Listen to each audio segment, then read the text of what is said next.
Hi, my name is Megan. I'm going to be doing the musculoskeletal and neuro exam on my patient here today. First thing I would do is just introduce myself, make sure I'm doing hand hygiene, provide patient privacy, and ensure patient identification as well. So we're going to be doing this exam in 3 different sections. We're going to do standing, sitting, and lying down. So the first section of this exam is going to be standing. So the first thing that we're going to be doing is we're going to be just observing our patient's overall general appearance, looking for any kind of gross abnormalities. We're going to be assessing the spine right here. As soon as we're done doing that, we're going to go ahead and palpate down each vertebra, just making sure that we're feeling or testing for any kind of tenderness with our patient here, all the way down. You can also assess the hips right here too for any tenderness as well. Then we're going to have our patient bend all the way down and touch his toes. Okay. Then you're going to lean all the way back, stretch your spine all the way, lean back. Then you go lean back here. Good. Okay, you can go ahead and stand up straight. So right there, we're just testing our patient's range of motion with their spine. I'm going to have you lean down and go to the side. Good. Go to the other side. Good. Twist your spine right here. Yeah, just like that. Okay, and then that's just assessing our patient's range of motion with their spine right there. The next thing we're going to be doing is assessing our patient's gait. So I'm going to have my patient walk forward and then walk back, just a normal gait. There you go. You can turn around, walk forward, walk back. We're just looking for abnormalities or any kind of balance issues. Then walk forward on your tiptoes. Good. Walk all the way to the couch. Good. Turn around and then walk on your heels. Heels. There you go. There you go. Heels. Yep. There we go. And one more time, you're going to turn towards the couch and we're going to do a tandem walk, which means heel, one foot in front of the other, heel to toe. There you go. All right, very good. You can come back in a normal gait. So after we're doing that, just assessing again for the balancing, positioning, any kind of abnormalities noted there. We're going to be assessing for his just overall balance in general. So the first thing I'm going to have you do is take your left leg and kind of hold it up behind here, and then kind of bend your knee. There you go. Just checking for balance. And then I want you to hop with it. Hop. There you go. Okay, you can switch sides. All right, good. And then bend, and then hop. Here we go. We're just checking for our patient's balance there as well. And then the last thing we're going to be doing here is checking for the strength in the quads and the hamstrings. So what I'm going to have my patient do is go ahead and take a full squat down. Okay, and then stand back up. So we're just assessing. It seems like normal strength there. All right. Next, we'll be moving on to our sitting down portion. All right, the next part is going to be the sitting part of the exam. So we're going to be checking out our cranial nerves here. So the first one we're going to do is I'm going to have my patient close their eyes. And then you're going to be testing for nasal patency here. And then I'm going to have just an easily identifiable smell. I'm going to put it under their nose. What do you smell? Cinnamon. Yep, you can do it on both sides, just making sure they're both smelling the cinnamon. So that's going to be your olfactory nerve. Then we're going to be testing for optic nerve. You can put your glasses on. For visual acuity, you can use a Snellen chart like we did at the beginning of the semester, and then we're also going to be checking for that peripheral vision as well. So you're going to have their eyes closed in here, and you're going to do the wiggle finger test, see when they can see it. And then you can do that bilaterally as well, using your wiggle fingers, testing when they can peripherally see that, see your fingers in. So that's going to be the optic nerve. The next one is going to be the oculomotor, trochlear, and abducens. That's going to be your extraocular eye movement. So you're going to have them follow your finger in an H pattern. Yep, just like that. You're looking for any kind of wiggle in the eyes. Then you can do like a pupil convergence, going in and out. There we go. And then you can test again as well here, having one eye closed at a time. And then the next one is going to be your facial. So this is going to be testing more like your facial sensations. You can do the TMJ test, have them open and close, feeling here. You can move their jaw side to side, just like that. Then you can use a Q-tip, have them close their eyes. Tell me if it's sharp versus dull. Okay, this is going to be soft. This is going to be sharp. Okay, yep. And then you just test that all around, making sure that you're flipping it on either sides of their face. And then you can also test for the corneal reflex as well. Like if you have a little paper towel, you go up to the side of their cornea or the side of their eye here, and then you're going to just place it gently there. You're watching for blinking and tearing up there as well. Then you're going to test the facial nerve, and you're just going to check their expressions and their muscle strength here. So you can have them puff out their cheeks, raise up your eyebrows. You don't have to do it at the same time. You can let it go. You can close your eyes really hard. There you go. So you're just checking for that strength there. All right, that's good. And then the next is going to be, oh, you got me off track. Next is going to be the acoustic one, acoustic nerve. So you can check for this just like we've been doing at the beginning of the semester with the whisper. So you cover one side, you whisper 3 words.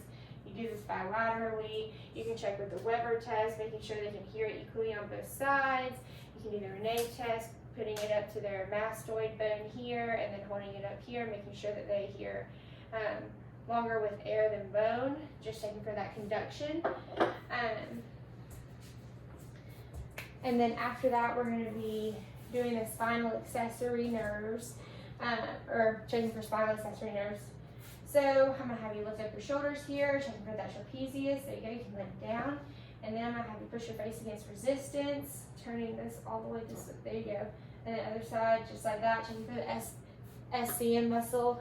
We're also going to be checking for glossopharyngeal and vagus. So typically you could do like a taste test with this, but we're not going to do that here. You can also you're going to have a tongue depressor. You're going to say, ah. Yep, then you're going to have your pen light here, and you're going to ask them to swallow, just assessing for that up and down motion. And you can also test a gag reflex here, which we are not going to do. And then the last one is going to be the hypoglossal nerve. So you're going to have them stick their tongue out and then kind of move it back and forth side to side. You're just testing for that muscle strength there. Perfect. Okay, and that's our cranial nerves. Okay, for the next part of the assessment, we're going to be testing the muscle strength, the deep tendon reflexes, and we're going to be testing upper and lower extremities, as well as carpal tunnel syndrome. So the first thing we're going to be doing here is we're going to go ahead and assess the strength of the muscle. Every time you're doing this, you're going to want to check all the joints for temperature, tenderness, nodules.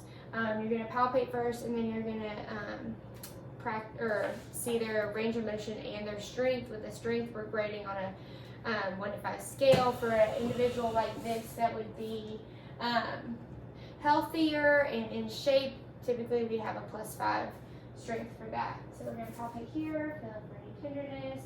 Good, then you're going to touch chin to chest here. Good, then up. Good, then side to side. Good, now do your ear on your, there you go. And then you can check for that strength as well, just kind of having the push against you here. Good, okay, then we're going to palpate on the shoulders, feeling for all the same things. All right, good. And then we're going to check with range of motion. We're going to make sure abduction out this side, and then abduction here. Good. And then we're going to be testing for strength within the shoulders right here as well. So we're going to have to put his arm out to his side, and then push up against my hand here. Good. And then you're going to push backwards against. Good. Then we can also do kind of a scratching back motion here. Check that range of motion as well. Kind of, so there you go. All right, good. Now we're moving on from the shoulders. We're going down to the elbow, feeling for all of the same things here, feeling on the joints. Then we're going to test for that bicep strength here. So I'm going to have him pushes up. There we go. And we're going to turn that around, testing for triceps here, pushing down against my hand. Good. Okay, then we're moving right down to the wrist, feeling for the joints here. Good. Checking range of motion. You can go side to side. Up and down. Good. Then we're going to have you, push down against my hand. Good. Push up against my hand. Very good. Okay. All right. And now we're feeling the fingers here as well. Feeling the finger joints here. Going each individual finger one at a time. And then check for the strength for these. You're going to just have them grab your fingers right here. And you're going to assess the strength right there. All right. And then we're going to assess the hips when we're lying down. So we're moving on to knees. Feeling the knee joints here. Good. Then you're going to have them kind of pick their foot up. If we were on a table, their leg would be, kind of hanging off anyways. You can have them extend all the way up. Extend your leg all the way up. Yep. Checking for that range of motion with the knee. Then you have them kind of extend all the way back. Good. Then checking for that muscle strength. You can push up against your hand.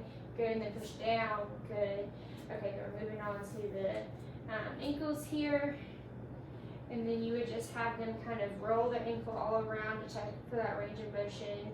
And then you're going to have them kind of push in your hand like a gas pedal, and then push up against my hand. Very good.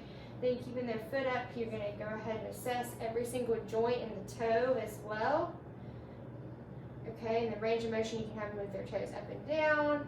And you can have them do the same thing, push against and push back up against to check that strength. All right, and then the next thing we're going to be moving on to is the deep tendon reflexes. So the first thing we're going to check is the brachial. So you're going to have them kind of turn their arm right here, relax their arm, and then right about in the middle, you're going to, and then we're rating this on a scale of +1 to +3, +1 being hyperactive, +3 being hyperactive, 2 being that normal range. So you're just going to watch for kind of a slight movement here. There you go. And then we're going to check for the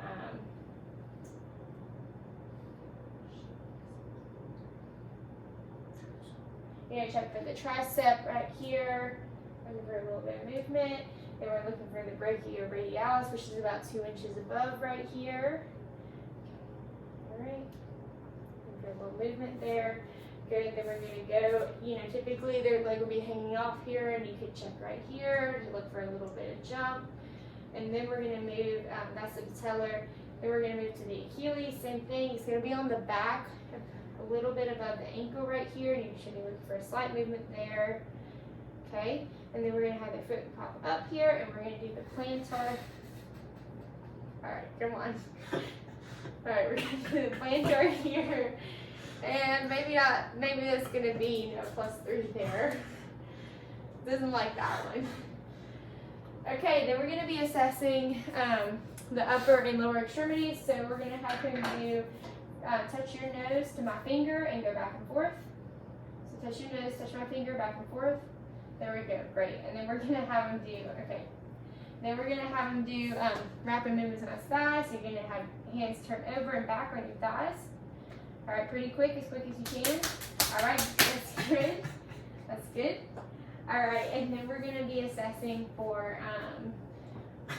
we're going to be assessing heel to shin, or heel on opposite shin here. Okay, you good? All right, so heel to shin on one side. Okay, we're going to switch to the other side. Okay, and then we're also going to check the foot tapping here. So you can go ahead and place your foot here, and then you're going to have them tap. Then you go all the, a little bit higher than that, like with your foot. You tap, tap. Okay, all right. Good there. Yep, that's good. And then we're going to check for carpal tunnel syndrome by doing the Neuro and MS test. So you're going to have them hold out the wrist like this. You're going to tap here. You're going to see if they're having any kind of numbness over the fingers on the third side here. And then we can also do the Phelan test where they're going to hold their hands here. You're going to hold it for about 60 seconds. It's putting pressure on that median nerve to see if we can feel any kind of numbness or tingling as well there. All right. Alright, so our last portion of the test would normally be done lying flat on an exam table, but we're going to use the floor at this point. We're just going to be checking for range of motion and strength in the hip, as well as doing the McBurney's test for meniscus. So the first thing we're going to be doing is have to stretch your legs all the way out, flat out. Okay. You can slide a little bit this way if you need to. Okay, that's good. Alright, so we're just going to be doing abduction and abduction first. So abduct, you're going to keep your legs straight, and then you're going to pull your leg out towards me for abduction, and then point in is abduction. And then you're going to be doing extension of the leg here, and then flexion here. So pull back flexion, then you're going to be doing an internal rotation of the hip here, and then external rotation here. And then we're also going to be doing McBurney's test, where you're going to be holding the knee right here while you're doing an internal rotation and checking for any kind of damage with the meniscus here, okay? And then that will be it for checking. Oh, and then also pick up your knee one more time. Sorry. And then I'm gonna have you push against me here with your hip. There you go. And then all right. And then back this way. There we go. That's gonna be +5 muscle strength. And then last thing we're gonna do that we forgot to do when we were doing our upper exam assessment, I'm gonna have you close your eyes and then hold out your palm. I'm gonna draw a number. We're checking for graphaphasia here. So just tell me what number I draw on your hand. 3. 3. There we go. All right, and that completes this assessment. Thank you.